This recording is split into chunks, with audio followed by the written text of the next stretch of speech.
Good morning, everybody. Breaking news. This just in from our Adrian Wojnarowski. Denver Nuggets center, Stephen A. alluded to it. Nikola Jokic has been voted the NBA's most valuable player for a second consecutive season. Sources telling ESPN a formal announcement expected this week. Gentlemen, good to see you. Stephen A., JJ, hi. Wonderful week in Tigers. Wonderful week in Tigers. All right, it's good to see you. This guy. Good to see you. It's hard to get dressed every day. Do you agree with the Joker winning MVP? Because you had a vote. Well, here's the hard part. No, I don't yes, I disagree with it. Okay. Because I voted for Embiid. But I have no problem with Jokic being it. I mean, what the brother average? I got it right here, Jay. 27, 13, and 8 without Jamal Murray, without Michael Porter Jr., knowing that you're the reigning league MVP and everybody's game planning for you on a night-in, night-out basis. I voted for Embiid. Mm-hmm. I thought the level of adversity that Jokic went through without having those two players, as significant as that was, is an entirely different animal with the nonsense that Joel Embiid was subjected to because of the whole drama that involved Ben Simmons. Yet, he held it down. He did what he did. James Harden arrived. He still did what he did.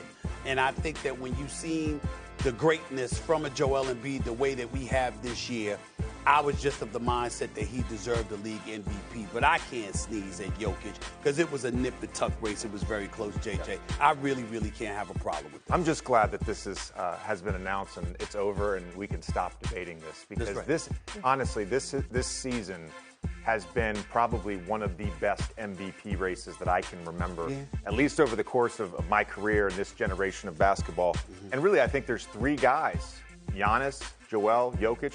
Any one of those guys would be deserving winners this year. Right. And I also don't fault people if they wanted to vote and say Devin Booker was the MVP. I was raving about him, too. Best player on the best team, held it down when CP was out with the hand injury. In terms of Jokic, though, his impact, you mentioned the stat line, no one's ever put up a stat line like that before. And when you look at his impact on that team, his on-off rating, it's insane what he was able to do this year and get that team to the playoffs. I'm curious if this is going to fire up Embiid even more. Yeah, it could be. But in fairness, let's say this about Embiid. And again, I voted for Embiid. Mm-hmm. Let's say this about Embiid. In the midst of an MVP race that everybody and their mother knew was so tight, Giannis came to Philly and beat you. Jokic came to Philly and beat you. And even though Durant and Kyrie weren't a part of the equation, with all the noise emanating out of the whole James Harden trade from Brooklyn to Philadelphia, they came to Philly and annihilated you. And so when you look at it from that perspective, the fact that the race was so close, even though it wasn't his fault, because he played well in all of those games. Yeah. Well, not the Brooklyn game, but against Milwaukee, against Denver. The bottom line is those are the kind of moments that can cost you a trophy like the MVP. You know who didn't come to Philly and beat him, masked up in the playoffs? That'd be the Miami Heat. Let's go. We have a series, folks. That was the theme of Sunday, evening it up. Joel Embiid bringing new life to Philly. Back for his second game and second win. The Heat and Sixers now tied at 2 apiece, and much of that due to a vintage James Harden performance. Harden hot, putting up 31 points, 9 assists, 7 rebounds that ultimately led to the victory. James, what do you attribute the turnaround to? We're getting more confident, as the series goes on. Like those first 2 games was a blur. But obviously having Joe and having our full team, we kind of know what to expect. We know where to execute on both ends of the ball. It just makes the job a lot easier. Think about it, we're still a fairly new team. We're down to 2 months in. So, when we finally catch a rhythm and finally find something that works, Joe goes out for a couple games. So. We're finally settling into the series, and we found some great things that'll work tonight and that we can, capitalize on for Game 5. Had some great basketball this weekend. Important to mention, folks, Kyle Lowry re-injured his left hamstring. His status unknown for Game 5 in Miami. Stephen A. Yeah. Vintage Harden, finally. Is your boy back? No, I'm not going to go that far. Not yet.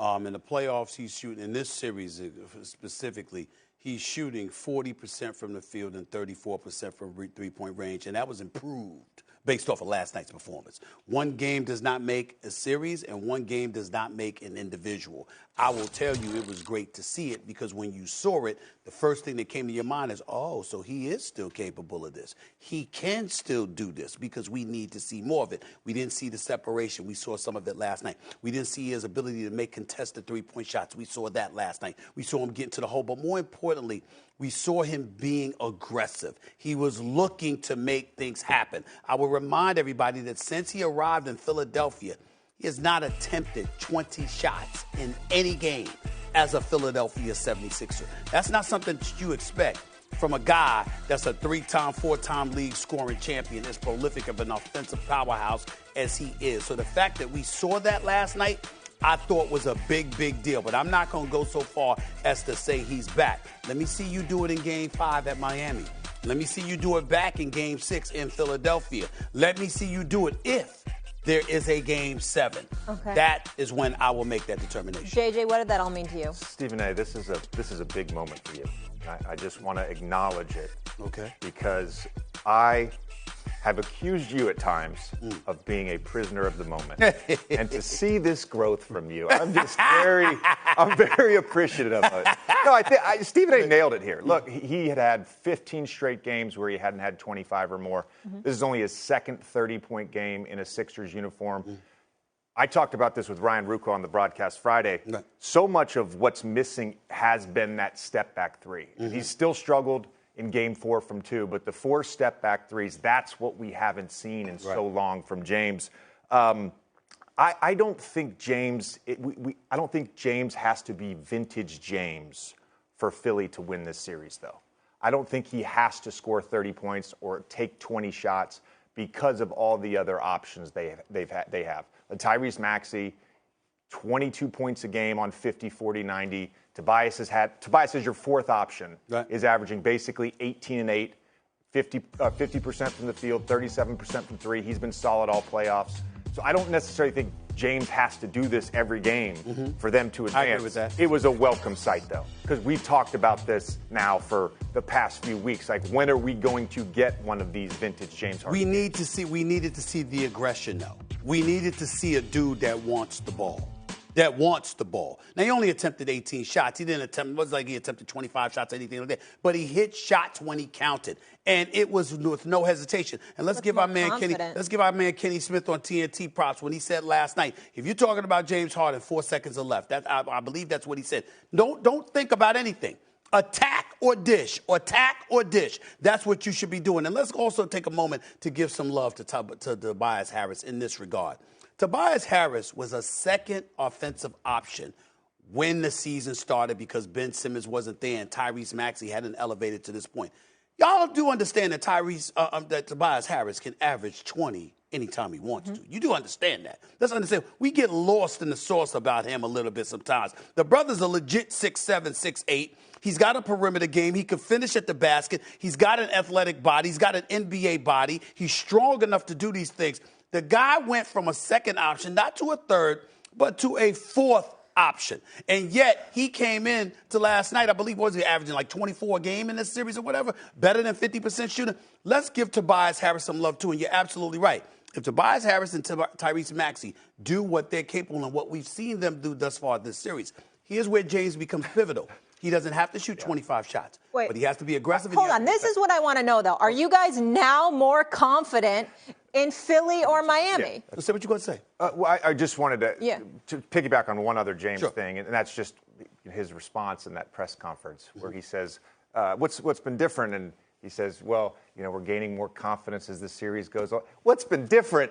They have Joel Embiid in the lineup. Yeah. That's right. They didn't have him Game 1 and Game 2. That's right. We saw the value of Joel in Game 3. Didn't have a great night shooting the basketball. Doesn't matter. Defensively was great. Yep. His presence opens up everything. Right. And so much of this shooting swing that we saw from Game 1, Game 2 Philly to how well they shot in Game 3, Game 4 is because he was on the floor. Gotcha. Absolutely. Yeah. But now let's get to if the series is shifting, right? Because we felt like people were are making their I'm not going to name names. Making reservations in Miami. It was me. Things like I already got my reservation. Things like that are happening. Okay.